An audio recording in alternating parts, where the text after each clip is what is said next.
Maret 2004 seperti ada tangan yang memegang, seperti ada bulu-bulu yang memang lumayan tebal. Lalu saya turun pencet tampon. Kamu tahu nggak kalau di tampon mas itu ada apa? Lima itulah yang memang bisa menyembuhkan. Dalam kerasukannya itu seperti kayak mengerang-erang terus mencakar-cakar banget.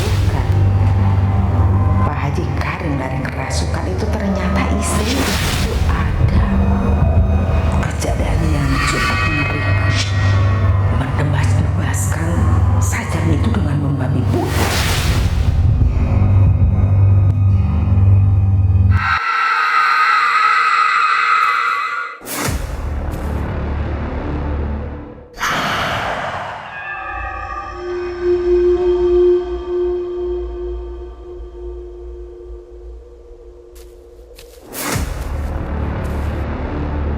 Assalamualaikum warahmatullahi wabarakatuh. Selamat malam, selamat berjumpa kembali di Ruang Suwu. Ruang di mana cerita-cerita mistis menemukan rumahnya. Ruang Suwu menjelajahi lorong-lorong gelap yang terlupakan. Masih bersama saya Dewi Krisna, dan pada malam hari ini saya akan membagikan sebuah cerita. Dan kisah ini datang dari Bang Arya yang berdomisili di Bandung Timur. Untuk Bang Arya, selamat malam. Terima kasih sudah mau berbagi ceritanya di Ruang Suwu. Kisah ini terjadi di sekitar tahun 2004. Di sekitar Maret 2004. Dan kisah ini berawal dari pada suatu hari Bang Arya itu pergi ke sebuah tempat. Nah, di mana tempat itu menjadi sebagai, bisa dibilang itu bapak angkatnya gitu. Nah, di situ suatu hari, karena memang ceritanya Bang Arya itu memang suka kayak tirakat gitu, kayak puasa gitu, kayak meditasi, doa-doa malam, kayak seperti itu. Dan di situ suatu hari orang tuanya itu disebut aja namanya Abah gitu ya. Kata Abah itu bilang seperti ini, Arya, kamu sepulangnya dari sini, karena itu memang abahnya itu memang dari Banten. Dari Banten, jadi abahnya itu bilang seperti ini, Arya, sepulangnya dari sini kamu itu harus melakukan suatu lelaku, yaitu puasa selama 21 hari. Dan malamnya seperti biasa, kamu harus bermeditasi, ada wirid-wirid tertentu yang mungkin diberikan sama si abahnya gitu. Nah, akhirnya Arya ini pulanglah, Bang Arya ini pulanglah ke Bandung, dan dia langsung melakukan sebuah lelaku puasa yang diniatkan selama 21 hari sesuai yang diperintahkan sama abah. Dan puasa pun mulai berjalan. Puasa pertama, hari kedua, hari ketiga berjalan biasa aja, tidak ada sesuatu apa. Nah, pas di puasa yang ke-9 harinya, ketika Bang Arya itu melakukan doa-doa malam, dia itu merasakan ada sesuatu di pundaknya dia sebelah kanan, seperti ada tangan yang memegangnya. Duduk gitu, tapi saya rasa tangannya itu nggak biasanya gitu, jadi agak-agak besar gitu. Dari situ Bang Arya itu mencoba menoleh, memberanikan diri untuk menoleh ke sebelah kanan gitu, karena emang Bang Arya juga penasaran itu apa ini, tangannya kok gede banget gitu. Nah, ketika dia menoleh ke sebelah kanan, dia tuh sangat terkejut. Bang Arya sangat terkejut karena dia itu di dagunya itu seolah-olah, katanya nih, kata Bang Arya, seperti ada bulu-bulu yang memang lumayan tebal gitu. Dia pun disitu kaget, ini apa gitu. Nah, dalam keadaan Bang Arya ini masih bingung, ada rasa takut juga, ada rasa bertanya-tanya juga, apa ini sebenarnya gitu. Dan di situ dia meneruskan lelakunya seperti meditasi, terus ada doa-doa malam, apa yang biasa dia lakukan. Karena memang Bang Arya itu pada saat itu memang bisa dibilang seseorang di usianya masih muda itu memang usahanya tuh udah bagus aja, udah sukses gitu. Makanya dia sudah membiasakan diri untuk melakukan seperti puasa-puasa gitu. Seperti apa yang dia lakukan kesehariannya itu seperti hal-hal yang berbagi apa segala macam gitu. Dia selalu melakukan itu, termasuk sama puasa-puasa, doa-doa malam, itu udah biasa dia lakukan. Dan Bang Arya itu meneruskan doa-doa malamnya sampai dia tertidur. Dan di dalam tidurnya dia bermimpi kedatangan seorang laki-laki yang berpakaiannya katanya biasa aja, kayak nggak pakai sorban apa-apa. Datang biasa aja pakai kemeja rapi itu. Yang berbicara sama Bang Arya begini, Arya, dalam waktu dekat ini kamu saya tunggu di puncak Tampomas, seperti itu. Akhirnya Bang Arya itu terbangun dari mimpi dan dia berpikir dulu, apa mimpi itu? Apakah memang benar saya harus ke Gunung Tampomas? Dan sebetulnya ada apa di situ? Dan karena dia mungkin penasaran dan terus terganggu karena dalam mimpinya itu seolah benar-benar nyata. Benar-benar nyata. Didatangi seorang bapak-bapak yang memang benar-benar menyuruh dia untuk datang ke Tampomas. Dan di pagi harinya Bang Arya itu langsung bertanya pada salah satu karyawannya. Dan dia bertanya, kamu tahu nggak kalau di Tampomas itu ada apa? Dan karyawannya itu langsung menjawab, oh kalau di Tampomas itu ada semacam tempat wisata tapi untuk anak kecil kayak gitu. Nah di situ Bang Arya pun udah mikir lagi, nih kayaknya mimpi nih kayak bunga tidur aja, seperti masa saya harus pergi ke Tampomas sementara di Tampomas itu katanya hanya ada tempat rekreasi yang memang untuk anak kecil. Tapi di situ dia tidak berhenti sampai di situ, dan akhirnya dia pun berangkat ke Sumedang.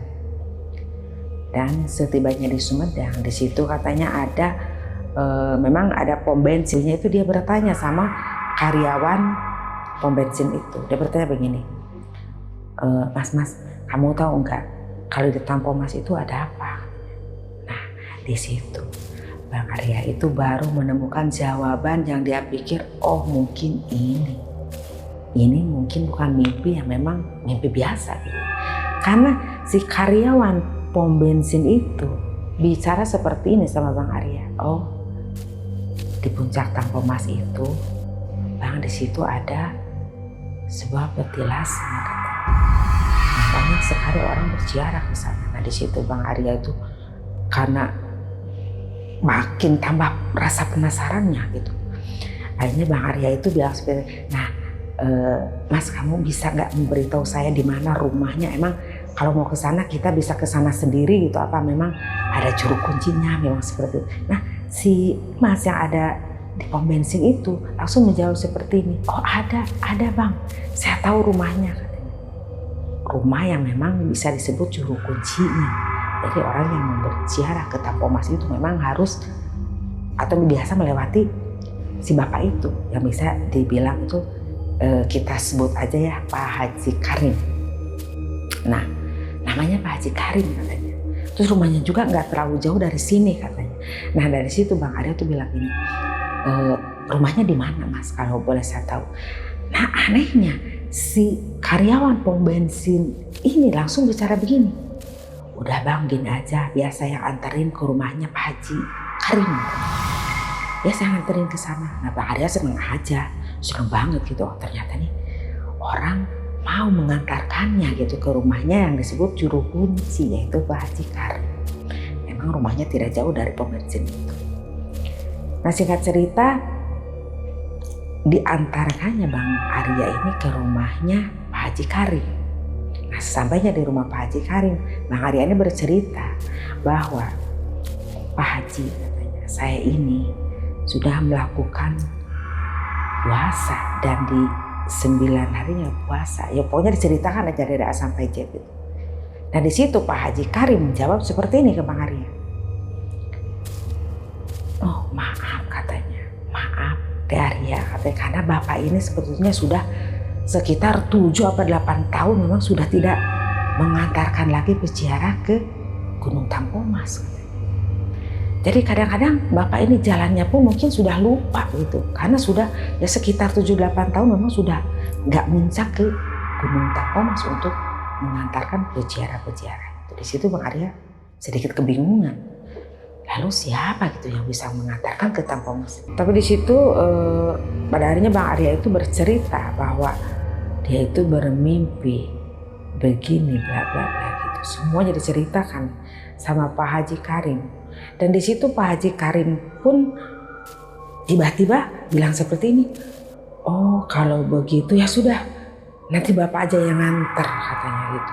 Mudah-mudahan Bapak masih tahu jalannya gitu. Jalan menuju ke puncak Tampomas itu.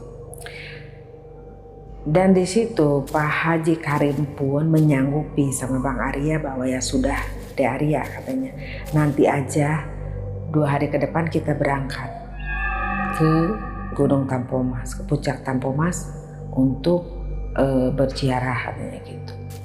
Nah di situ Bang Arya pun merasa lega gitu, merasa senang. Lainnya Bang Arya itu pamit dulu ke si Pak Haji Karim dan dia menjanjikan bahwa 2 hari setelah itu dia datang lagi untuk persiapan dulu gitu di rumah, kan untuk persiapan berziarah gitu. Nah singkat cerita tibalah di hari yang memang sudah disepakati Bang Arya dengan diantar sama Pak Haji Karim itu untuk muncak ke Gunung Tampomas. Dan pagi harinya Bang Arya itu datang ke rumahnya Pak Haji Karim, dan Pak Haji Karim pun di situ memang sudah bersiap-siap. Dan ketika mau berangkat, Bang Arya itu sedikit kebingungan karena istrinya Pak Haji ini, Pak Haji Karim ini ternyata mau ikut muncak juga gitu. Sementara si istrinya ini emang sudah benar-benar sudah tua gitu. Secara logikanya gak mungkin bisa muncak, bisa nyampe ke puncak Tampomas gitu. Ya kata Pak Haji Karim itu memang muncak ke sana itu memerlukan waktu sekitar 6-7 jam gitu. Kalau untuk perjalanan sedikit santai gitu, berhenti dulu, jalan lagi, berhenti jalan lagi seperti itu. Tapi di situ Bang Arya itu sudah nggak banyak bertanya atau apapun, walaupun dia merasa sedikit bingung aja gitu, kenapa si emaknya itu mau ikut, tapi ya sudahlah nggak dipikirkan lagi. Nah di situ akhirnya mereka berangkatlah. Jadi mereka berangkat sekitar kurang lebih 6-7 orang gitu. Waktu itu kalau nggak salah 6-7 orang. Jadi ada Pak Haji Karim, ada istrinya ya yang semua itu, terus ada juga anak-anaknya, ada beberapa orang juga ikut. Nah di situ berangkatlah mereka. Dari baru beberapa ya mungkin baru 30% lah mungkin perjalanan ya mereka ya untuk muncak ke Tampomas itu. Tiba-tiba Pak Haji Karim itu merasakan si kakinya itu memang udah nggak bisa melangkah gitu. Udah seperti apa, kram atau bagaimana, udah duduk aja di situ. Dan ternyata di situ istrinya lah, si emak itulah yang memang bisa menyembuhkan. Disembuhkannya, dan Pak Haji itu memang sudah bisa jalan lagi pada saat itu juga. Hanya mereka terus meneruskan perjalanan menuju puncak Tampomas. Dan singkat cerita mereka sampailah di sebuah puncak yang disebut puncak Tampomas, dan di situ memang ada seperti tempat ziarah atau petilasan. Di situ mereka melaksanakan doa bersama ya kayak tawasul seperti itu. Dan selang beberapa saat dari situ ketika melakukan tawasul, tiba-tiba Pak Haji Karim itu seperti kerasukan gitu, kemasukan gitu. Dan di situ Bang Arya itu panik karena dia pikir aduh siapa yang bisa menyembuhkan Pak Haji Karim ini gitu. Karena Pak Haji Karim itu katanya dalam kerasukannya itu seperti kayak morang-rang terus mencakar-cakar, bahkan batu-batu yang memang di situ ada seperti batunya memang keras banget itu bisa remuk aja gitu di kepala sedikit remuk aja di depan matanya Bang Arya itu memang benar-benar kelihatan Pak Haji itu memang kerasukan. Sampai mencakar-cakar, mengaum-ngaum gitu. Dan di situ selama Pak Haji Karim itu kerasukan dan Pak Haji Karim itu berbicara sama semua orang yang ada di situ, dan terutama ditujukan kepada Bang Arya. Dan dalam seperti pesan-pesan seperti itu, pesannya seperti ini. Ketika kerasukan Pak Haji Karim itu pesannya seperti ini ke Bang Arya. Arya katanya, coba kamu lihat ke sebelah sana, kamu turun ke bawah sedikit katanya. Kamu lurus ke sana lalu belok kanan, kamu turun sedikit.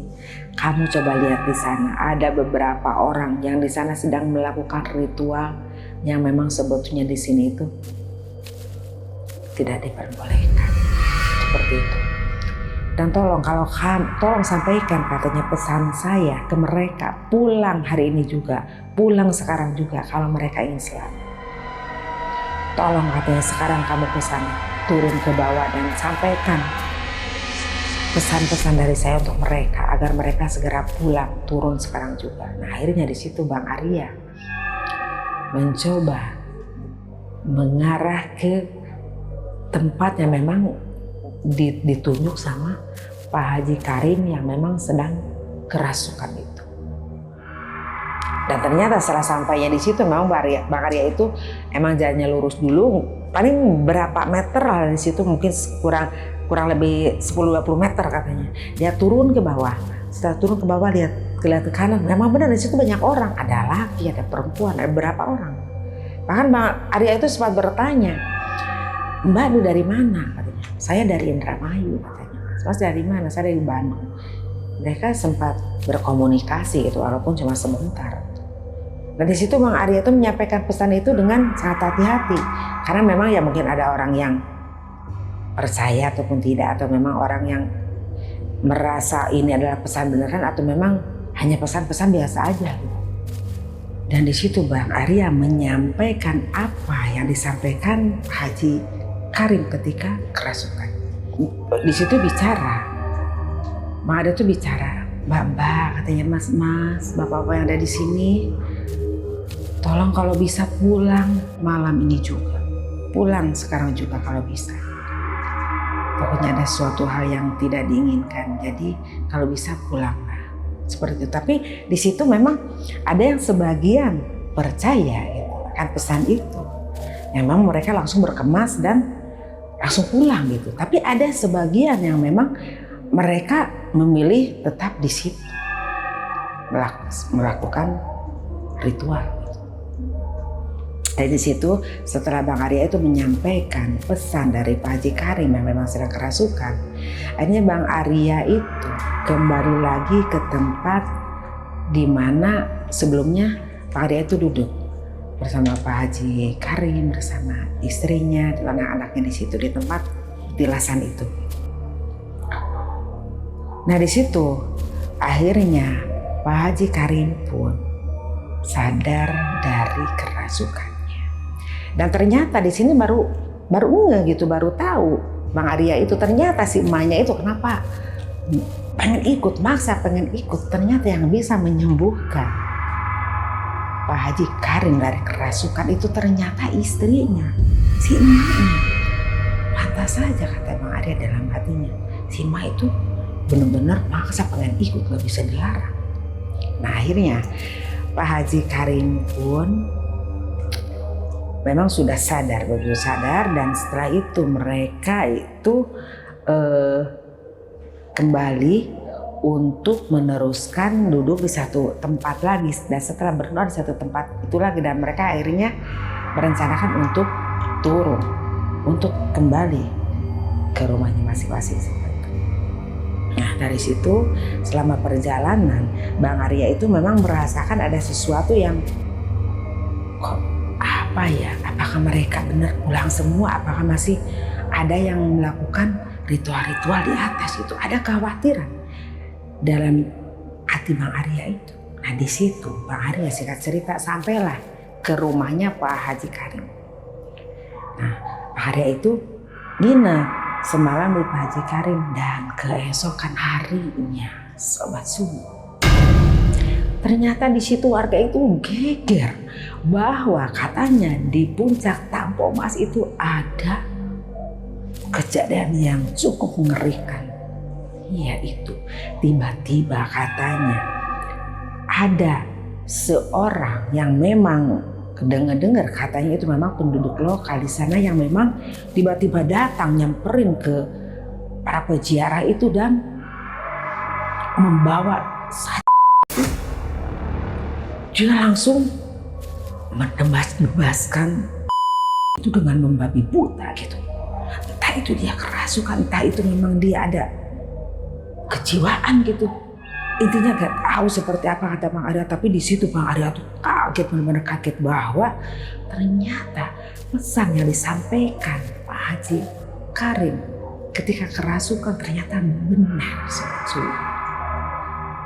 Kalau sebagian orang itu pulang memang selamatlah mereka gitu, tapi ternyata ini karena ketika Bang Arya itu melihat berita di televisi gitu, ternyata Bang Arya itu memang benar-benar ingat bahwa ada salah seorang perempuan yang menjadi korban di situ itu memang pernah komunikasi itu dengan Bang Arya, dan Bang Arya itu sempat meminta bahwa si mbaknya itu mesti pulang gitu, tapi ya mungkin si mbaknya itu ya mungkin bilang nggak percaya atau bagaimana gitu ya.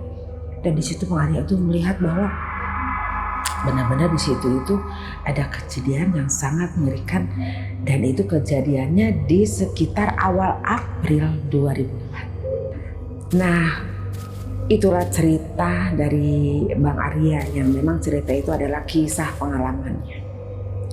Nah, untuk sahabat Subuh yang mungkin yang bisa diambil pelajarannya dari kisah Bang Arya ini adalah kemanapun kita melangkah atau kita masuk ke satu daerah, apalagi tempat ziarah, tempat yang memang diwingitkan, kita ini memang harus mengikuti ya, karena di situ mungkin ada kearifan lokal gitu ya sebutnya.